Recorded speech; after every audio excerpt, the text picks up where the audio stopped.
Today in this video, we're going to do a test, a controlled experiment, something that we couldn't have done about 10 years ago, and I think you're going to enjoy it. Now, before I get started, let me give you some backstory. About a month or two ago, I did a video that did pretty good, a couple 100,000 views on it, on how to get Zakk Wylde's guitar tone. I'll put that at the end of this video, but it was basically what pedals he used, what guitar he used, his pickups, all that stuff, and we got very, very close to the studio version, you know, the no more tears and all that good stuff. Had a lot of awesome comments on that video, and I had a lot of stupid ass comments on that video too. Let me explain what I'm talking about. So when you talk about guitar tone, which I've always been a tone chaser, I always wanted my guitars to sound as close to the original album as possible, or maybe even some live versions of a certain song. And in that video, I did try to get as close as I could to Zakk Wylde's sound on the No More Tears album. I started getting comments such as, well, guitar is tactile and it doesn't matter what amplifier you use or what guitar you use or what pickups you use, it's all in the fingers. Bullshit. Listen, don't get me wrong. If I were to pick up a guitar and hand it to Eddie Van Halen, rest in peace, my friend, you know, he would be able to pick it up and yeah, it would sound somewhat like him, whether he's doing his tapping or his techniques or whatever. If I were to give my guitar to Zakk Wylde and just plug it in to a PV5150, he could do his pinch harmonics, and if I was standing there on a live stage, I would say, yeah, it sounds like Zakk. But even with Zakk doing his pinch harmonics on stage with an Eddie Van Halen rig setup, it still wouldn't sound exactly like the studio album. Sorry, it just wouldn't. All right, so what exactly are we going to do today? Well, first we're going to start out with Bohemian Rhapsody, the solo. We're going to move it on to a couple other artists, and we're going to use different amplifiers playing the exact same solos or licks, whatever you want to call them, with different amplifiers. So let's start this out. This is Bohemian Rhapsody, and again, this is just a one take. I just throw it up there, and I'm sure I'm going to get you Mr. Whatever Fred or whatever. Let's just try it out with Brian May with the Brian May amp guitar setup.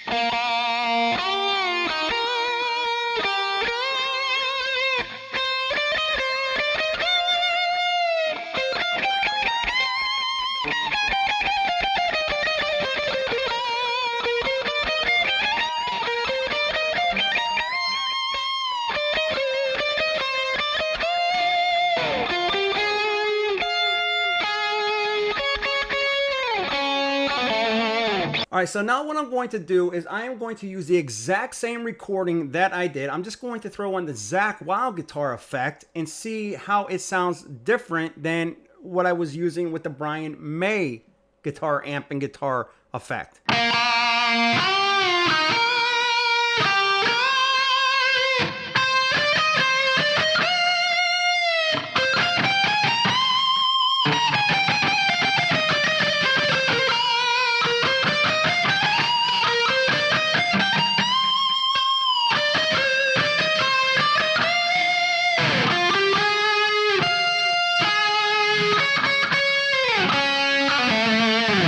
Now you can definitely hear the difference between the Zakk Wylde setup where he has more delays and distortions, where Brian May's is a lot more straightforward, a little bit more nasally, but you can definitely tell the Brian May sound compared to the Zakk Wylde sound. But let's take it even further. Let's use Charlie's guitar distortion sound from Simple Minds. Remember, don't forget about me. Don't you forget about me.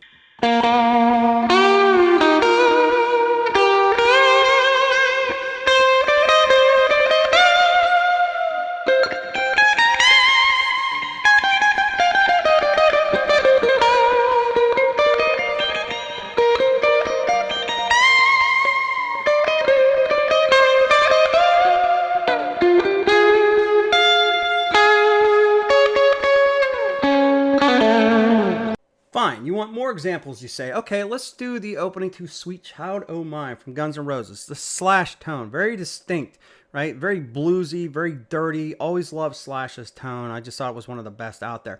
But let's use his effects setup, and then we'll switch it over and use a couple other guitar players' setups.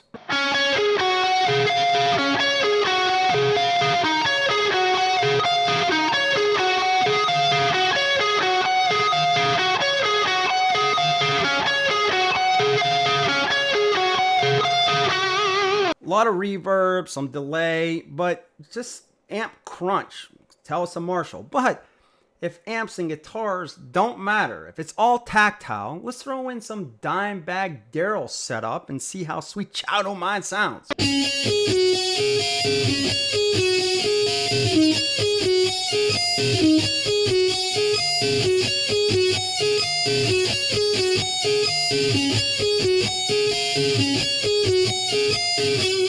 Hell, let's just throw in some Metallica Master of Puppets rig in there because it doesn't matter, it's all tactile.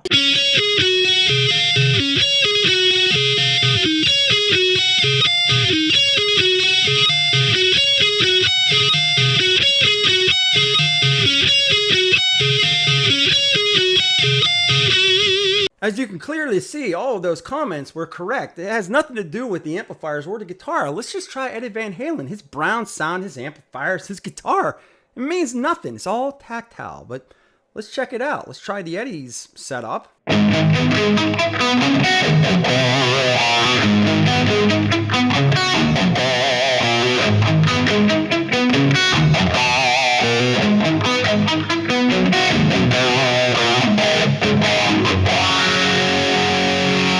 And because guitar is tactile and only in your fingertips, has nothing to do with anybody's gear, let's try the same riff with, I don't know, the Slash's Use Your Illusion 1 and 2 guitar sound.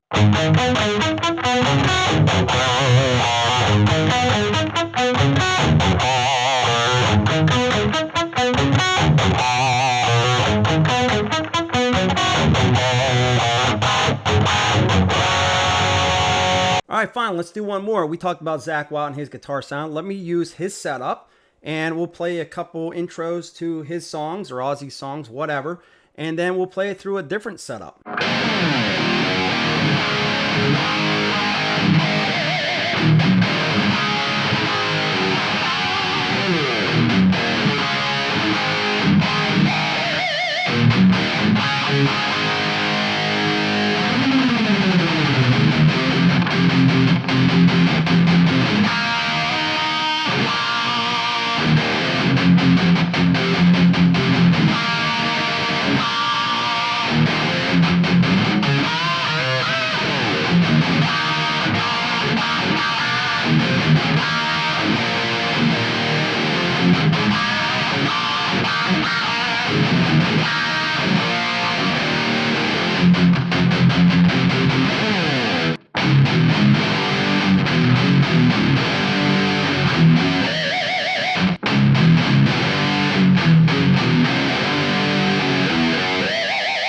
But now let's try the reverse. We'll do the exact same recording. I'm just going to take out the Zakk Wylde effect, and I'm going to dump in the Brian May sound effects. He's using a Vox amplifier, and that shouldn't matter at all because, you know, guitar's tactile.